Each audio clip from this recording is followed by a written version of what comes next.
You may be thinking I'm crazy. What are you doing up at 2:30 in the morning? What the hell what are you doing? Where the hell were you these last few hours? Where were you? I was paying attention to the end of that Celtics game because, like, obviously, I couldn't break down the Celtics Lakers until the conclusion of the Celtics Clippers game because it wasn't a given that the Celtics are going to win the game first and foremost.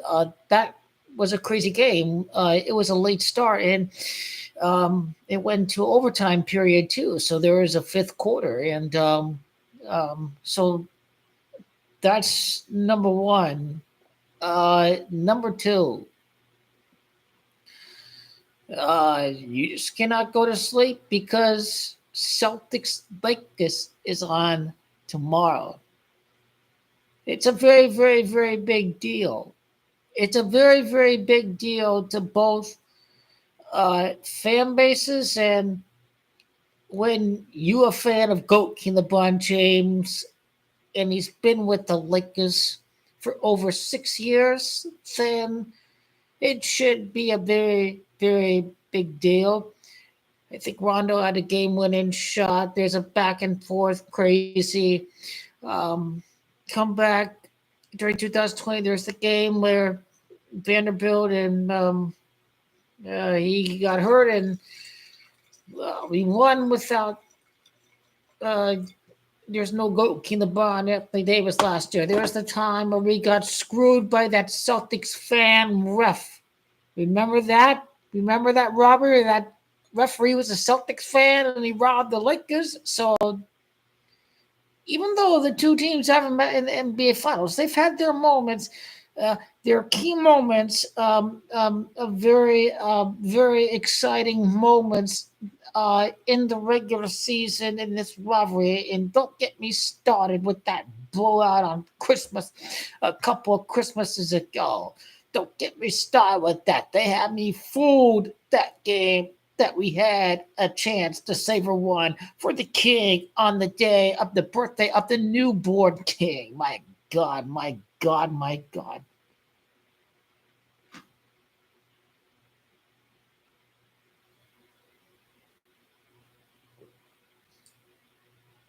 But there is a moment that Liverpool's going to win the league. Now, Liverpool, let's just put it this way, they have dominated the Premier League. There's no competition. Arsenal keep on dropping points, and they play Man City the very next match right after they play against Wolves.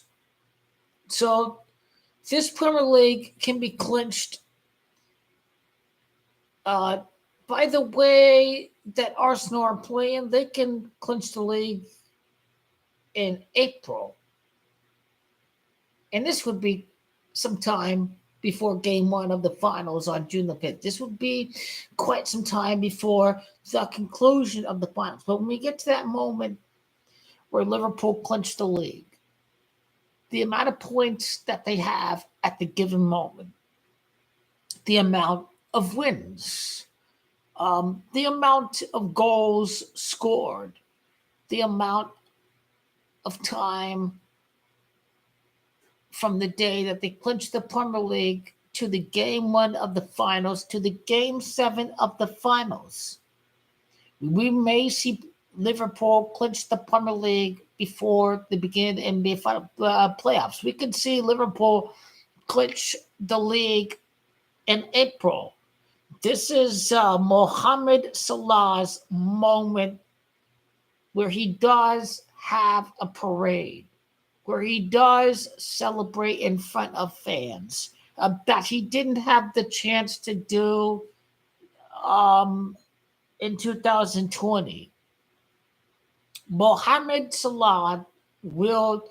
He said it was his last year. This isn't anything like Jurgen Klopp, where he said he was leaving and they bottled the Premier League. This is Salah's winning it. He's gonna leave for Saudi Arabia or Syria, and but Liverpool will clinch the Premier League. because King LeBron owns Liverpool. King LeBron won the championship in 2020. His Premier League team, Liverpool, won the Premier League in 2020. So in the year that Liverpool won the Premier League, King LeBron's team, the very same year, he won the league.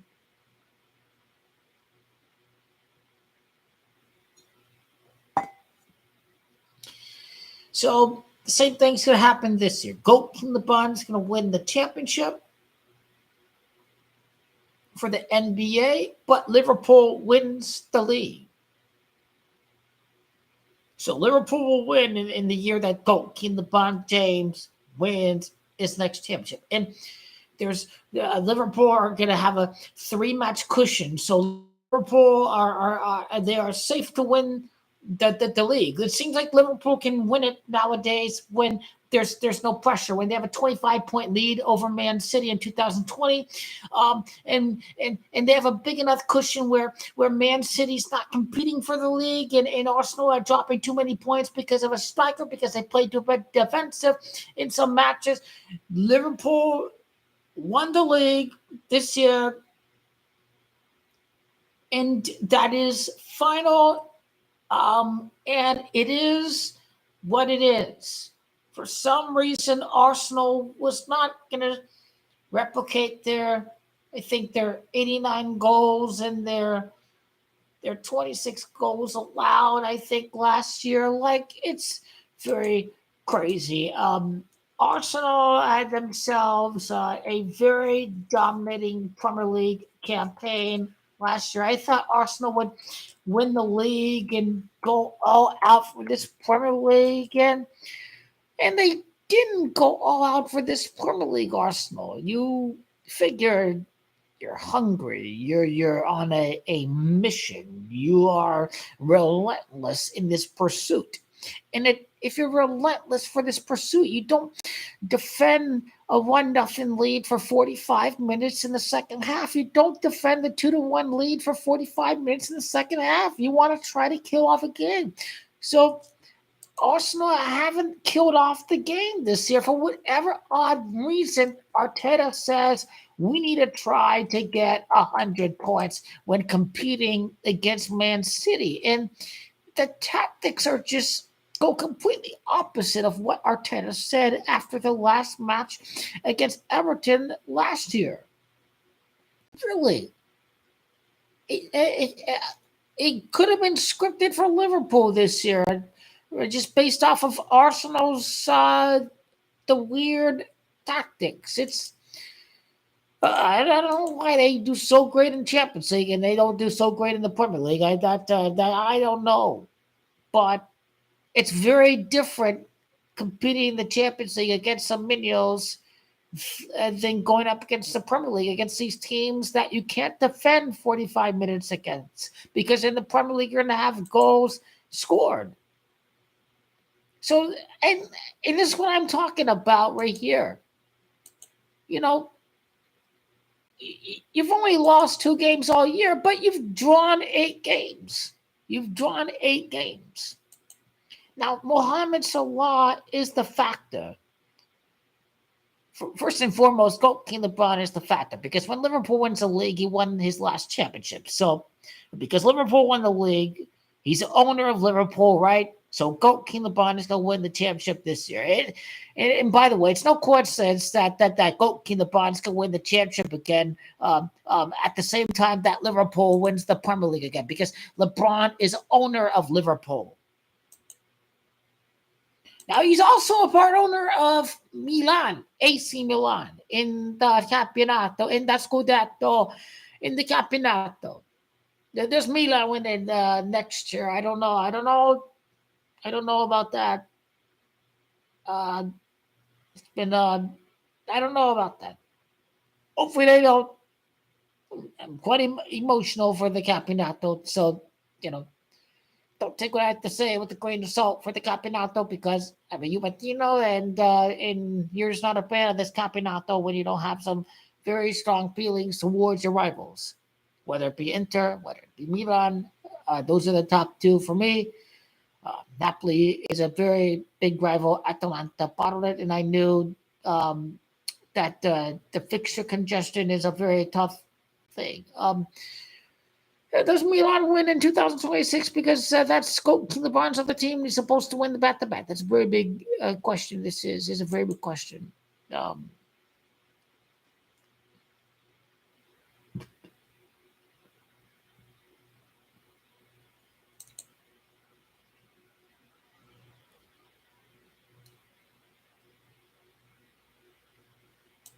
the 2024 parlay table.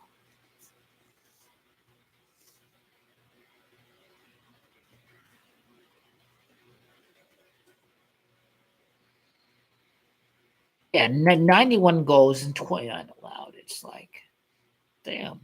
Liverpool's defense is pretty bad last year. But what Arne Slot did was he changes the tempo of play. You're not playing this go out and press every play. Just Arne Slot knows how to balance out the tempo. So he knows that your squad is going to get tired, and he knows how to balance out the moments of the game where you do go out and you go out in an all-out press and go out and attack, and he knows that there's moments of the match where you have to recuperate, where you need to have some rest for the second half. He knows how to balance out the tempo, um, and so if you're all press for 90 minutes, you're gonna get tired. So what Arne Slot has done very well is he has balanced out the tempo for Liverpool. They need to establish a balance between pragmatism and going out and when you're energized, going out and winning the ball with ferocity. He knows how to do that very well. So that's what I like about Arne Slot is it's not an all-out press for 90 minutes. He knows how to balance it out, and he gets my kudos for that.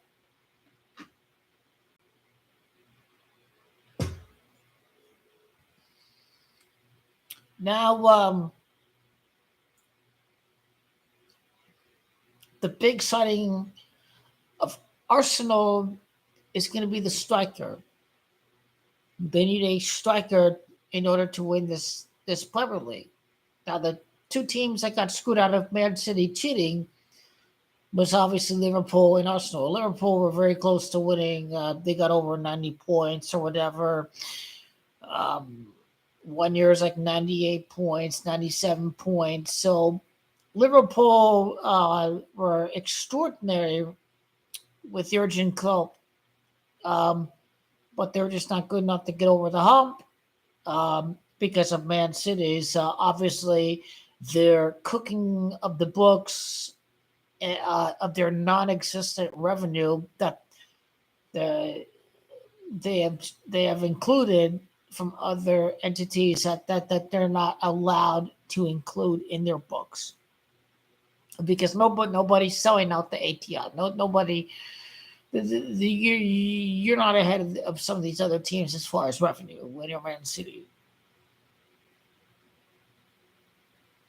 I think I want to close by saying Holland, he feels something extra special to this club because his father used to play for them. That's why I think he signed the 9.5-year contract. Now, Man City may get away with not getting relegated. They don't sign this guy to 9.5 years if they don't if they think they're getting relegated, they don't sign this guy to 9.5 years. So I think their lawyers may get them off scotch free. I think maybe the Champions League ban for 1 year or something of that nature. But we await the final decision for the Man City Cheats.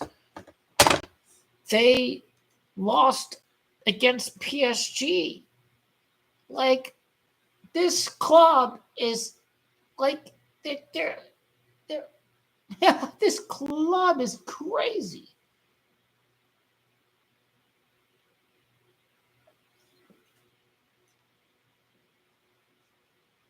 This team really is a bunch of cheats, really. They're 25th. This is Mickey Mouse kind of stuff. But whoever Stuttgart's playing, they're going to drop points. Man City are still going to be in the playoff. It just scripted BS nonsense where, think Benfica's going to drop some points, I think. And, Man City are safe. Man City are safe. It just made things dramatic. It made things dramatic about the prospect of dropping points against Club Brugge. Didn't Club Brugge defeat the PSG with Messi, did they? Club Brugge. Let me check.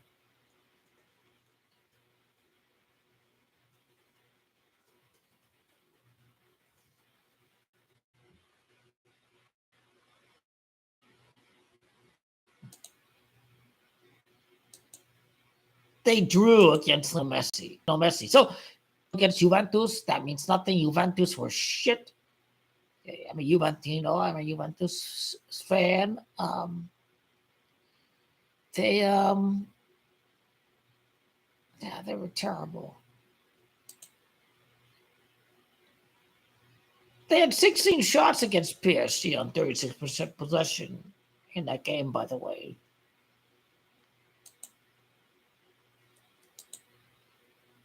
I like this new Champions League format better.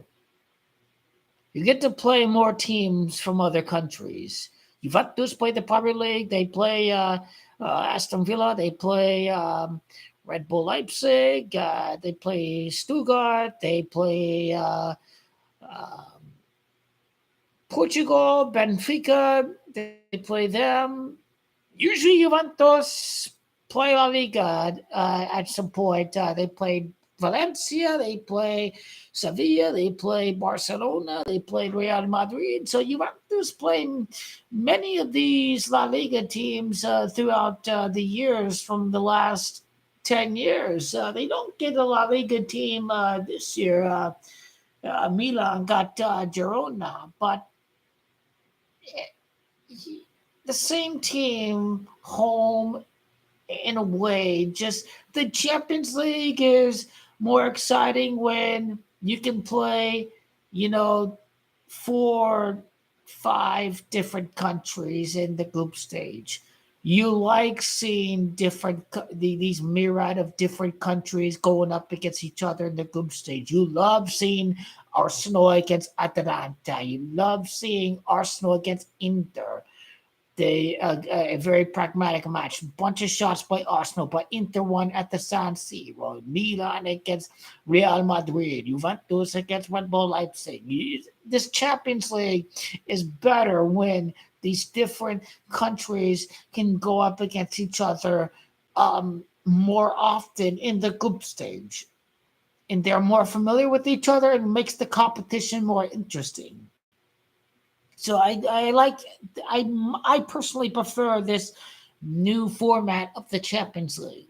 I do. 8 matches is bad for the players. I completely get it. But as far as different opponents goes, not playing 3 opponents, but playing 8 different opponents, I like this version of the Champions League better than the old group version of the Champions League. I think it makes the competition much better. The big boys will win at the end of the day. Let's not kid ourselves. The big boys are going to win at the end of the day.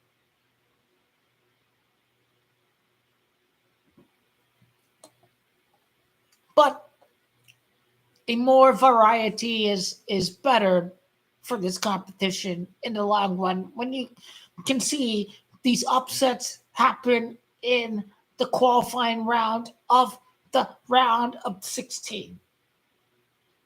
With this familiarity with other different playing styles in different countries, result in some qualifying for the round of 16 upsets.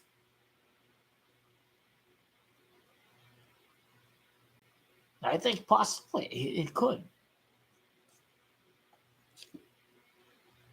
I don't know if I'll go live for the Europa League. I gotta get 7 hours of sleep. I gotta get the fucking sleep. What the hell's wrong with you, man? You're wondering what the hell's wrong with me too. I'm cray. That's what I am. It's like the Celtics, man. You can't fall asleep when like the Celtics is around the corner. Never ever will I do a live stream at 2 in the morning. Depending on what time zone you are on the East Coast, you're 2 hours ahead of me. But here we are. I would like to say that the Lakers are going to lose tomorrow by being live on the stream. They can lose by 30. They can lose by whatever, how many points. It doesn't matter. For me, what matters is the time that has come for Vanderbilt's return, another trade, a center. The Lakers start to rebound better. They take some pressure off of Anthony Davis.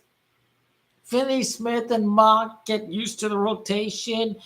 And the Lakers start to show what kind of team they can be, which is the most important thing at the end of the day. Good night, and I will be here for Lakers Celtics tomorrow.